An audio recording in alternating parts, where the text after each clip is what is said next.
had no direct contact with that. I think that was very beneficial. So kind of as an overview, I'd say, definitely sometimes, you feel a little kind of out of place, especially because there's no other Chinese there. When we would ever see a Chinese anywhere, you almost do a double take, try and look, and then in the South, if you ever see a Chinese person, you have to go talk to them, because it'd be rude otherwise. If you're in San Francisco, you see another Chinese person, you're not going to go talk to them. And, they're all over the place. But in the South, it was a rare event, it was like a sighting, say, gee, I went out of town, I thought I saw a Chinese going down the street. So we didn't have a lot of people to relate to. My parents were extremely isolated. I mean, for us kids, it was a little different because, we at least knew English and we could go to movies and stuff like that.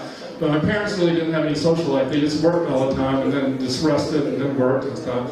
So I didn't really always like being Chinese. I mean, I kind of sort of said to myself, it's just so unfair. How come I couldn't either be black or white? I mean, Chinese is like, you're just by yourself kind of thing. But looking on the positive side, or you can say, well, you learn a lot about solitude, you learn a lot about reflection and looking at things and analyzing things. There was this one occasion, I guess we'd say, that being in Chinese in Georgia and Macon was good, in a sense. They even wrote a little article about us in the local paper and took our picture. This was on the occasion when Madame Chiang Kai Shek came to get an honorary degree at a local women's college, Wesleyan College. And it was a very, very hot June day. You can see I'm wearing these short pants there. And they dragged us out because it was a photo op. They said, Madame Chiang Kai Shek's coming to town. Oh, well, you're just little Chinese children downtown. Let's bring them out. Line them up as part of the ceremony. I asked my older sister, did we ever meet Madame Chiang Kai Shek? And he said, no, she never even came and pat us on the head or anything. But we were whipped out there for a show. And this is the other part of the article I showed you earlier about the girl who was denied admission in 1910 to the school in Macon. Not only did they deny her admission in 1910, but in 1943 they misspelled her name as Miss Spoon.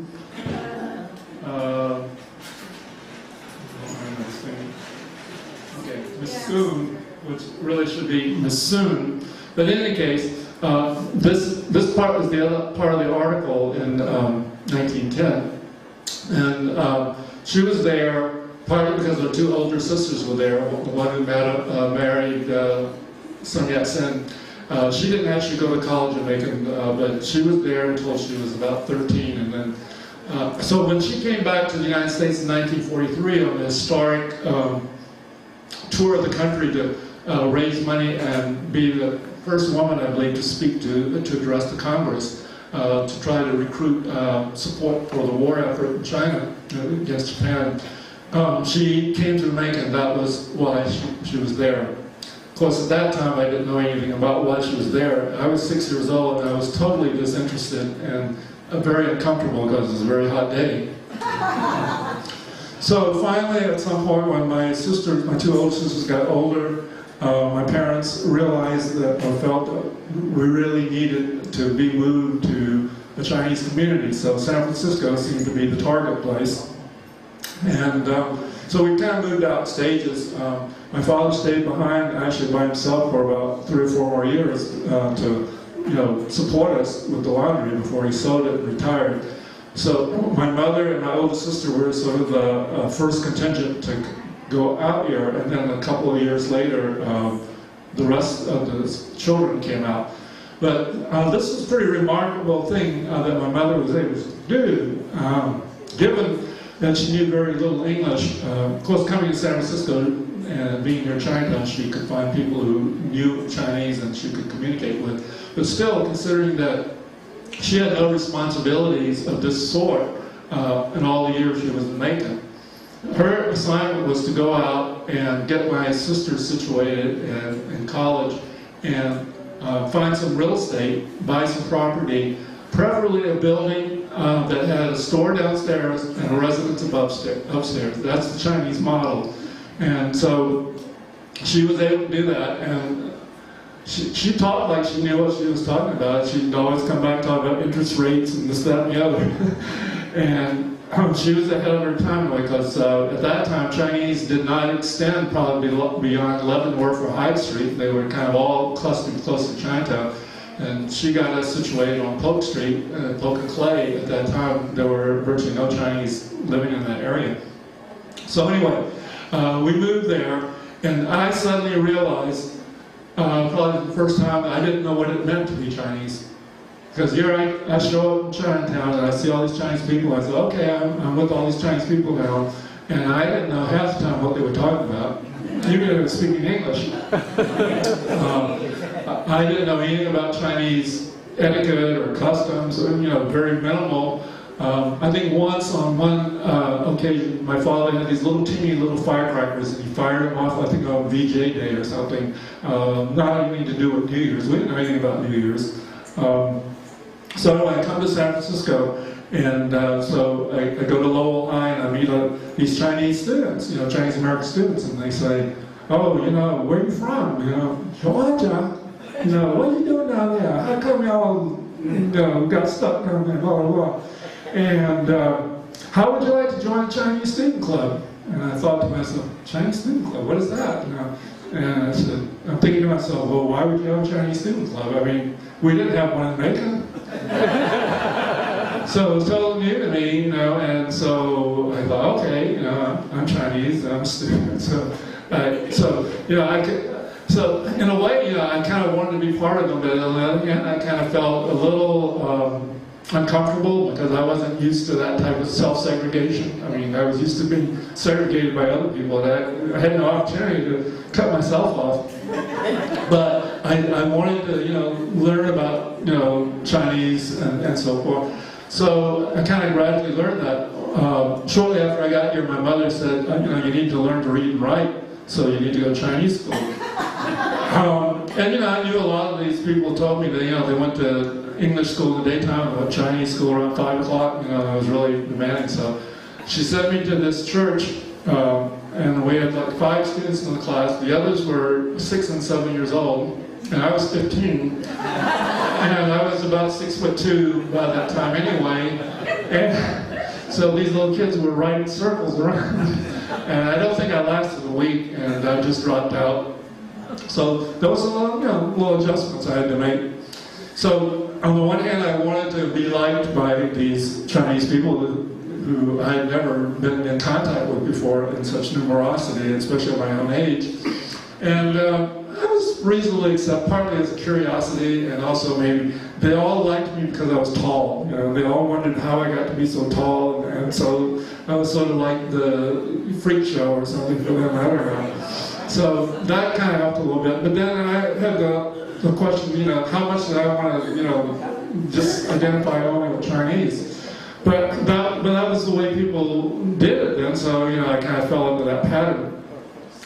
Now, going back to Macon for a moment, when my father finally left, like 4 years later, after we had left, the local newspaper actually wrote an article about it, which was kind of nice. And when I first got a copy of it, I kind of laughed about this headline, and not Chinese in a town for the first time in a century. Well, first of all, it really struck me very odd. I didn't know there were Chinese there 100 years ago. And then why would you write an article about it? I was thinking, are they happy that they're not? Or are they sad that they're not?